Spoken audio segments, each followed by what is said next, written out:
একজন হোমিও চিকিৎসককে মূলত প্রধানত ৩টি বিষয় জ্ঞান অর্জন করতে হবে এবং ৪ নাম্বার অ্যাপারিজমে হ্যানিম্যান বলেছেন যে আরেকটা বিষয়ের কথা, অর্থাৎ মোট ৪টা মৌলিক বিষয়ের কথা বলেছেন।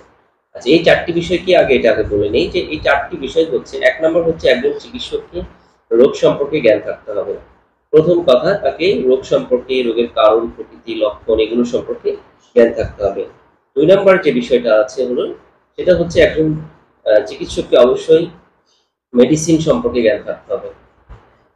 ২ নাম্বার হচ্ছে মেডিসিন সম্পর্কে জ্ঞান থাকতে হবে। ৩ নাম্বার হচ্ছে যে একটা রোগীর মেডিসিন প্রয়োগ সম্পর্কে জ্ঞান থাকতে হবে।